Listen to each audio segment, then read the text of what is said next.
and how we maybe need to tweak a little bit of things in our life.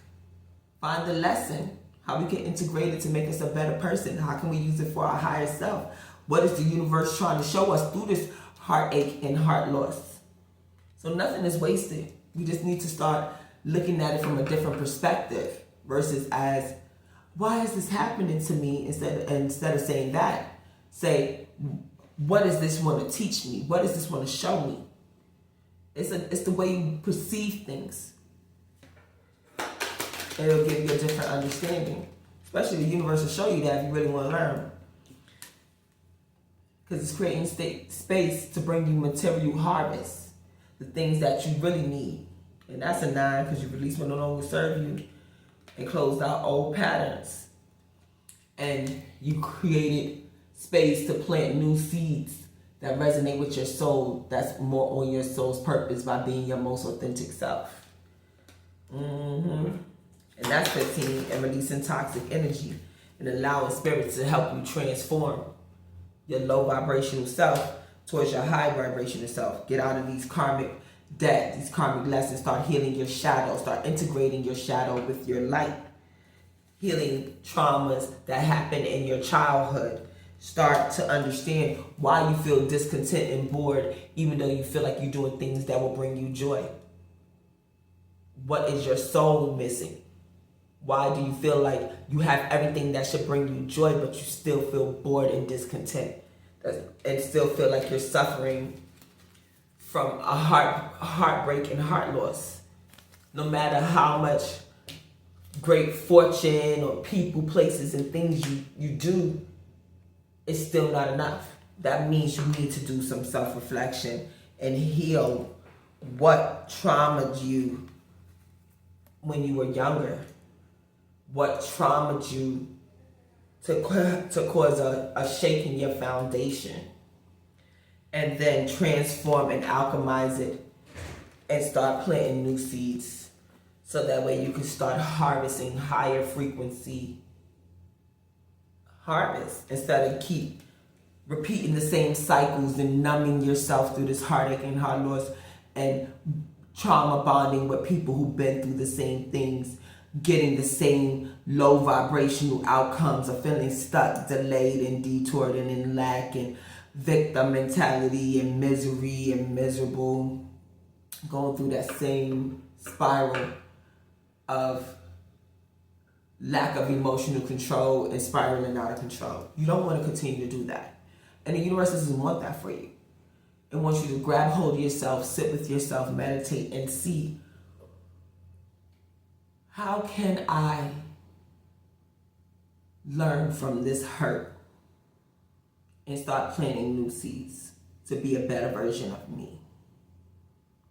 How can I start healing my traumas and things that trigger me into want to go and numb myself or distract myself in other people, places, and things that can potentially cause me harm because I'm not being my most authentic self. I'm not following spiritual law. I'm causing myself self-sabotage. So why am I triggered to self-sabotage every time I go through heartache and loss? These are questions we need to sit and ask ourselves.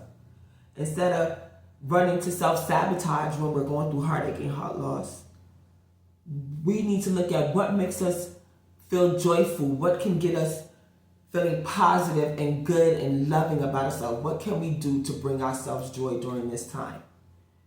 Even if it's just making ourselves a sandwich. Even if it's just brushing your hair. Even if it's just writing your emotions out into poetry, painting, dancing, whatever it is that you need to express that grief, that heartache, that heart loss, to get it out your system in a healthy way. You need to express that.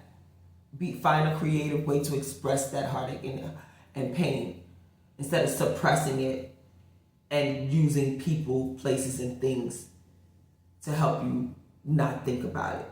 Because when you're alone, the truth will rise again. And you don't want to add more karmic debt, misery, and disappointment on top of it. So see the disappointment for what it is. Find the lesson. Stop it there. and start rising from it. Because your mistakes do not define you. It's what you do after them. It's what show your character. The pressure is only to show that you are a diamond, baby. And you cannot be knocked down for long. You can be bent and shaken, but you're not going to stay there. You're going to get up and rise. Because that's what strong people do. Now, cowards, they're going to stay low vibrational and continue trying to bring you down. But we're not cowards. We're winners. We're divine collective. And that's why the divine start removing the cowards away from us by revealing them to us through the truth as it unfolds with clarity. And that's when we enforce our discernment and our boundaries, like these low vibrational people that went on this journey to steal a great fortune from the collective through thievery by using their gifts, because they were operating as an organized crime with low vibrational entities. Yeah, that's why they're a cautionary tale for us to learn from, for us to see we are strong. We can push through this and still come out with our dignity and integrity intact. Because now we know how to move even stronger as this pathway open and new devils come on these new levels. Because now we got stronger discernment, stronger boundaries, and know how to enforce them, even if the snake sheds its old skin. Because energy don't lie. That energy's still gonna be there. That's why we got to be on point. All right. And this also is time to strengthen our foundations, to see why those cracks was rotten. So this is just exposure to help us. This is showing us where the infection is and what we need to cleanse out, rebuild, release. Okay? So that's all this is doing. It's showing us how to rebuild, release, and grow stronger. Because nothing is wasted and nothing will not be used for our better good. Everything is used for our better good. And it'll bring a clear mind, because now we're moving towards our heart's desire. Because we bringing joy to the divine. Because we trusted in him and stayed the line. And that's why he's exposing all these low vibrational tactics and behaviors that this journey of this organized crime went on towards the divine collective. I know that's right.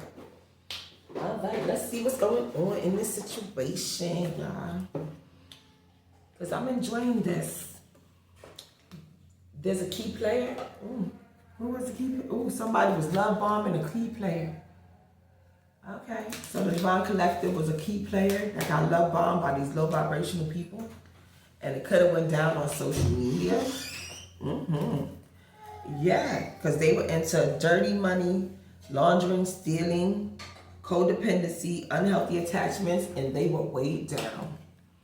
Yep. All right.